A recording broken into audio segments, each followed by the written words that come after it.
Investment Valuation: Tools and Techniques for Determining the Value of Any Asset, by Aswath Damodaran. Introduction. Have you ever stood before something, a house, a piece of art, a vintage car, and wondered what it was truly worth? Not just the price tag hanging on it, but its real, intrinsic value. It's one of the great questions of life, isn't it? And in the world of finance, it's the question. I remember the late 1990s. It was a wild time. The dawn of the internet. Companies with wild names and even wilder ideas were springing into existence, seemingly overnight. They had no profits, sometimes no real products, but their stock prices were soaring into the stratosphere. Dot-coms, they called them. Everyone was a genius, and everyone was getting rich. Analysts, the supposed experts, weren't just recommending you buy these stocks, they were cheerleaders, promising a new world where the old rules of value no longer applied. And then, just as quickly as it began, it was over. The bubble burst in 2001, and fortunes were wiped out. The anguished cries of investors who had lost everything echoed through the halls of Congress and the cubicles of Wall Street. It was a painful, expensive lesson, but a powerful one. It reminded us of a timeless truth, a truth that every generation seems to have to learn for itself: price is not the same as value. A cynic, as Oscar Wilde once said, is a man who knows the price of everything and the value of nothing. That market crash taught us that in investing, being a cynic is a dangerous game. What if there was a guide through this confusion? A map to help you navigate the tricky terrain of price and value? Well, there is. It's a book that has become the gold standard for anyone serious about understanding what an asset is truly worth. It's called Investment Valuation, and it was written by a man who has dedicated his life to this very question, Professor Aswath Damodaran. Professor Damodaran is something of a legend. He's a finance professor at New York University, but he's not your typical academic hidden away in an ivory tower. He is a teacher, gifted with a rare ability to make the complex simple, the intimidating accessible. For decades, he has been the go-to guide for Wall Street professionals, MBA students, and curious investors alike, teaching them the tools and techniques for determining the value of any asset. His work has sold hundreds of thousands of copies and has been translated across the world, becoming the definitive Bible of valuation. And today, we're going to open that Bible together. My promise to you is this: by the end of our time together, you will understand the fundamental secret that separates Wall Street's wisest investors from the rest of the crowd. You'll learn that valuation isn't a dark art. It's a craft, and it's one that you can learn. We won't just summarize chapters. We're going to weave the core wisdom of this book into a single, flowing story. It's the story of the quest for true value. So, get comfortable, and let's begin. Book summary. Let's start with a simple idea, a bedrock principle that you must hold on to. An investor does not pay more for an asset than it is worth. It sounds obvious, doesn't it? But you would be amazed how often it's forgotten. People get caught up in the excitement, the story, the crowd, and they forget to ask the most important question: what is this actually worth? They fall for what's called the bigger fool theory. They buy an overpriced asset, hoping they can sell it to a bigger fool for an even higher price. And sometimes, for a little while, that works. But it's a dangerous game, a game of musical chairs where the last one standing is left with nothing. True value, the kind that endures, has to be backed by something real. When we buy a financial asset, like a stock in a company, we're not buying it for its beauty or because it makes us feel good. We're buying it for the cash it's expected to give us in the future. That's it. Everything else is just noise. The price you pay for any asset must reflect the cash flows you expect to get from it. This is the foundation upon which all of valuation is built. Now, before we go any further, we have to clear our minds of a few myths that cloud our judgment. The first myth is that because valuation uses numbers, it must be an objective, scientific process. Nothing could be further from the truth. The models are quantitative, yes, but the inputs, the stories we tell about a company's future, are entirely subjective.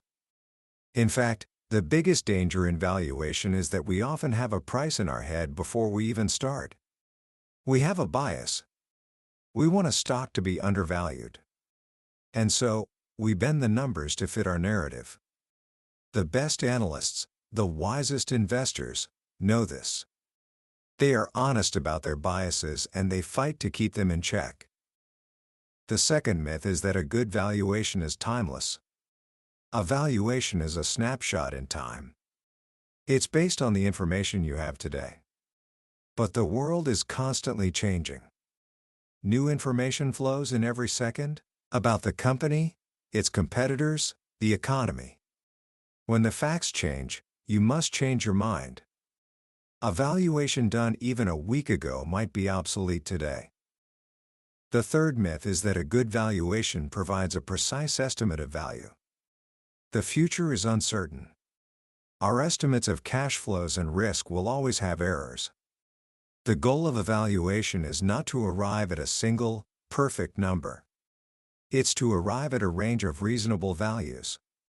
The less information you have, the wider that range will be. A mature, stable company like Coca-Cola is easier to value than a young, volatile technology startup. But that doesn't mean valuation is useless for the startup. In fact, that's where it's most valuable. It forces you to confront the uncertainty head-on. So, how do we begin this quest for value? There are three main paths we can take. Think of them as different philosophies for uncovering an asset's worth. The first path is what we call discounted cash flow valuation, or DCF for short. This is the bedrock. It is the most fundamental way of thinking about value. The logic is simple. The value of any asset is the present value of the future cash flows you expect to receive from it, discounted back to today at a rate that reflects the riskiness of those cash flows. Imagine you're buying an apple orchard. What are you paying for? The land? The trees? No. You're paying for all the apples you're going to harvest and sell in the future. DCF valuation is just a more systematic way of doing that. We forecast a company's cash flows, the cash left over after all expenses and reinvestments, and then we discount them back to what they're worth in today's money. The higher the cash flows, the higher the value. The riskier those cash flows are, the more we discount them, and the lower the value. Now, we can do this in a few ways. We can value just the equity stake in the business, which means we look at the cash flows left for stockholders after all other obligations, including debt payments, are met. Or, we can value the entire firm, equity, debt, and all, by looking at the total cash flows generated by the business before any debt payments are made. Both paths, if done correctly with consistent assumptions, should lead you to the same conclusion about the value of the equity.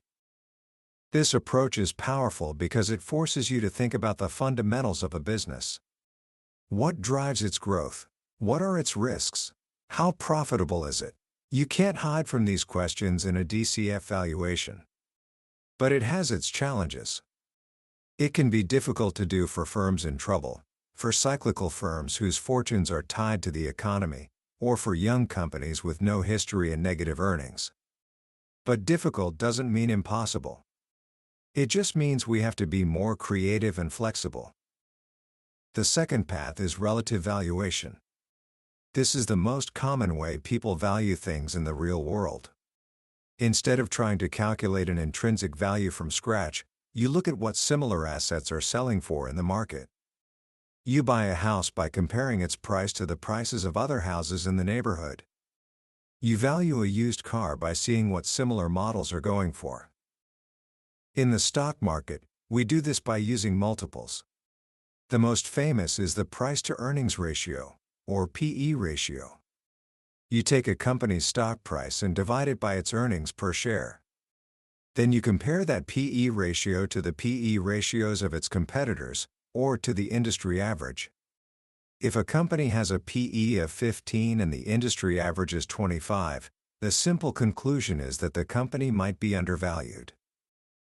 There are other multiples, of course. You can compare price to book value, or price to sales. The appeal is obvious. It's quick, it's easy, and it's intuitive. But it's also easy to misuse. The key, and the challenge, is in finding firms that are truly comparable. No two firms are exactly alike. They have different growth prospects, different levels of risk, different profit margins. A naive comparison of multiples without adjusting for these differences can be incredibly misleading.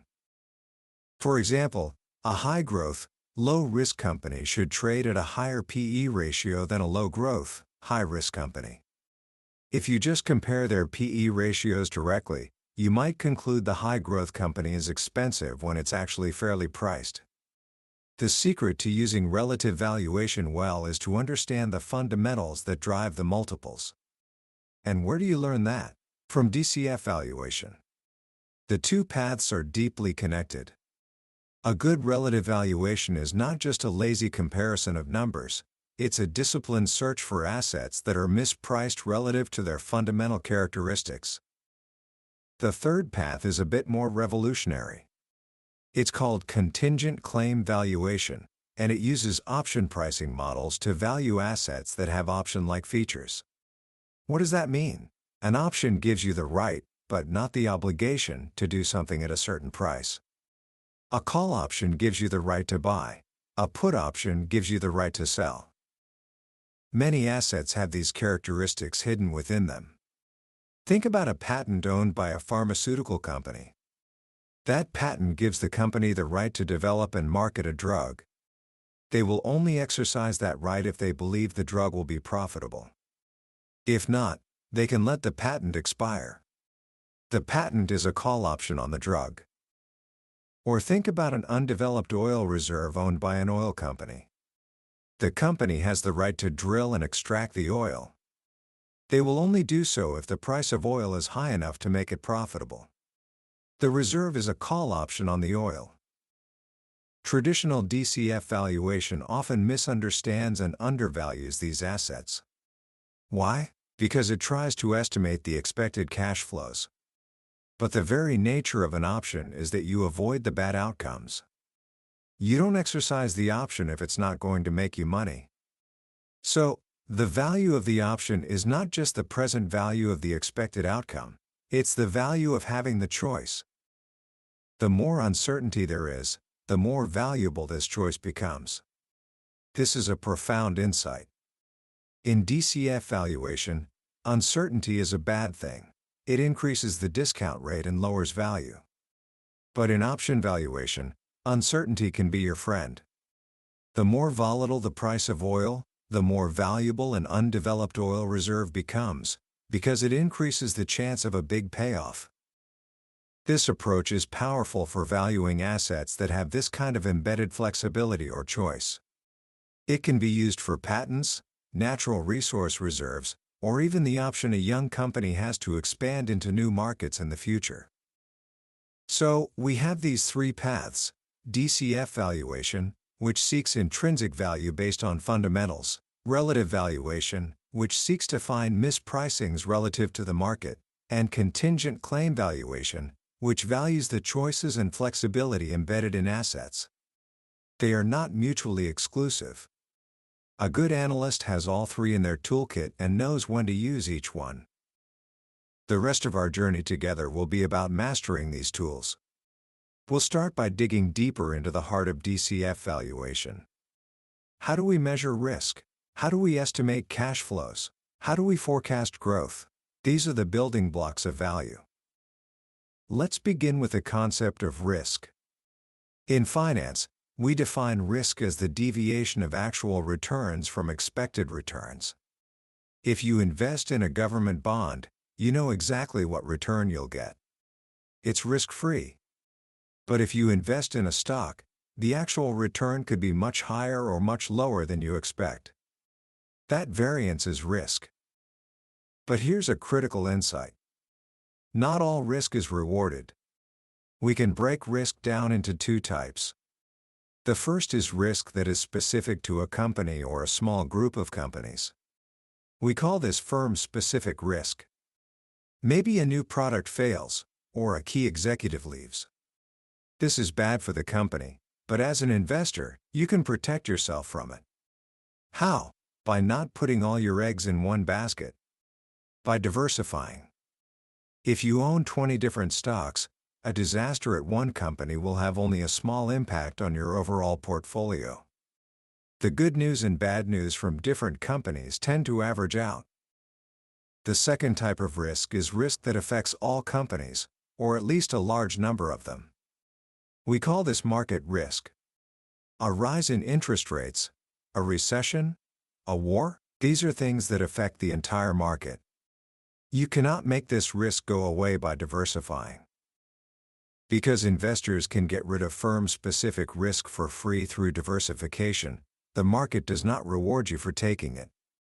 The only risk the market will compensate you for taking is market risk, the risk you can't diversify away. This is the central idea behind modern portfolio theory. And it leads to a very important number, beta. Beta is a measure of a stock's market risk. It tells you how much a stock tends to move when the overall market moves. A stock with a beta of 1 moves in line with the market. A stock with a beta of 2 is twice as volatile as the market. It goes up more when the market goes up, and down more when the market goes down. A stock with a beta of 0.5 is half as volatile as the market. The higher the beta, the more market risk you are taking, and the higher the return you should demand as an investor. This required return is what we call the cost of equity. Now, we move to cash flows. We start with a company's accounting earnings, but we have to be careful. Accounting earnings are not the same as cash flows. Accountants have their own set of rules, and their main goal is not to measure the true cash-generating power of a business. Our goal is different. We need to adjust those accounting numbers to get to the true cash flow. We start with the after-tax operating income of the firm. Then, we need to account for how much the firm is reinvesting to create future growth. This reinvestment has two parts. The first is net capital expenditures, which is the money spent on long-term assets like new factories or equipment, minus the depreciation on the old assets. The second is investment in non-cash working capital, which is essentially the cash tied up in the day-to-day operations of the business, like inventory and accounts receivable. A growing firm has to invest in both.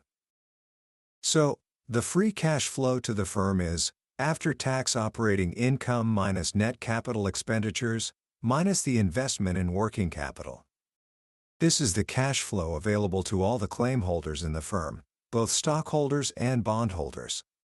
This is the cash flow we discount at the overall cost of capital, a weighted average of the cost of equity and the cost of debt, to get the value of the entire business. To get to the value of equity, we simply subtract the value of the debt.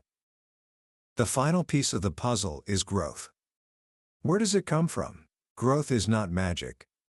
It doesn't just appear.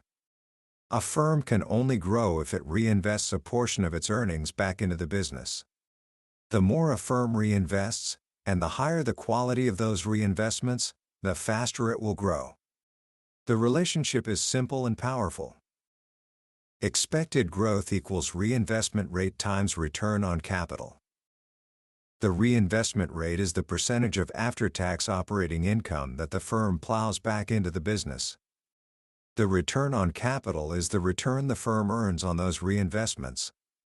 A company can grow by reinvesting more, or by earning a higher return on what it reinvests.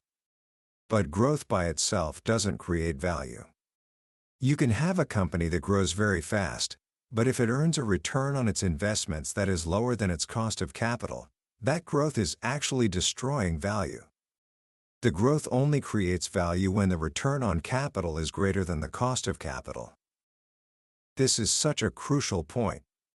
We are often mesmerized by high growth, but the quality of that growth is what truly matters.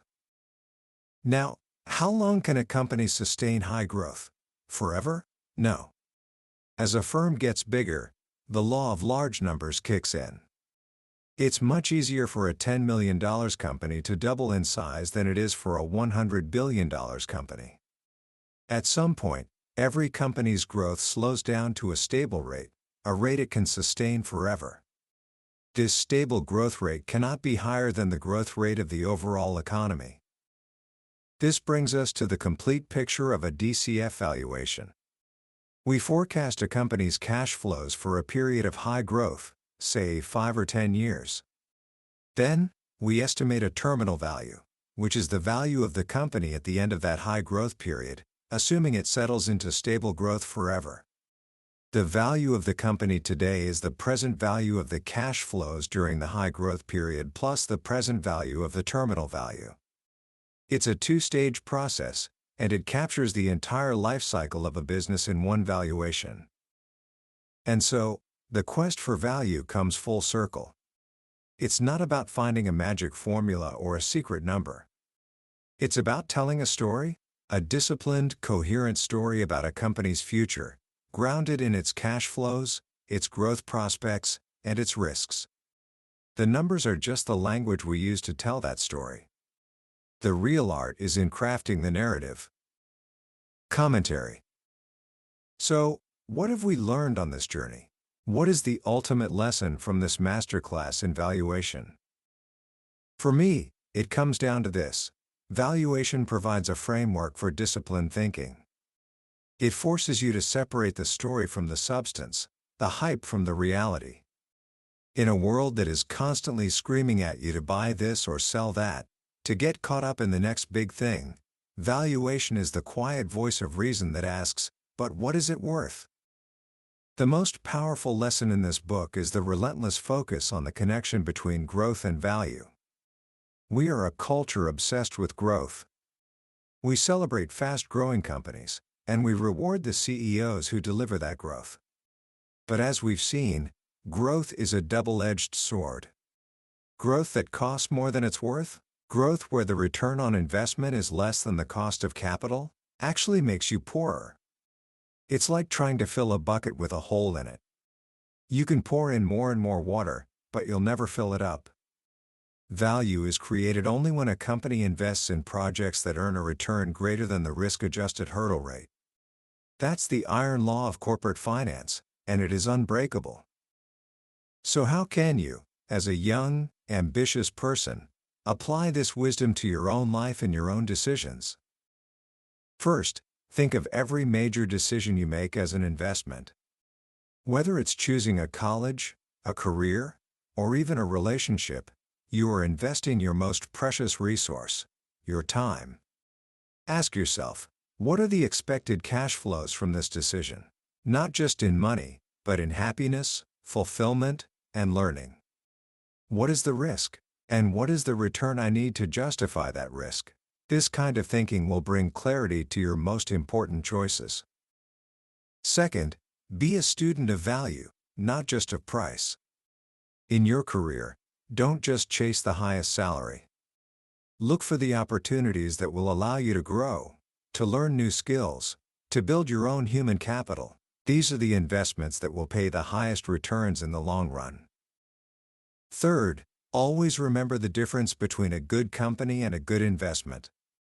A great company, with a wonderful product and loyal customers, can be a terrible investment if the price is too high. And a mediocre company, one that everyone has written off, can be a wonderful investment if the price is low enough and there's a path to improvement. That was a summary of Investment Valuation by Aswath Damodaran. We've explored the highlights today, but I'll be honest with you, a summary can only take you so far. The real magic happens when you engage with the book yourself. It's in the quiet moments when a particular example or a simple phrase connects with you in a way you didn't expect. This overview is designed to give you a map, to help you decide if this journey is one you want to take. If anything we've talked about today has sparked your curiosity, I urge you to pick up a copy. Reading it isn't just about learning formulas, it's an experience that can fundamentally change the way you see the world of business and your place in it. A link to the book can be found in the description. Also, if you found this journey valuable, please show your support by liking this video and subscribing to the channel. That way, you won't miss our next exploration into another life-changing book from the billionaire's bookshelf. Let's continue to learn and grow together.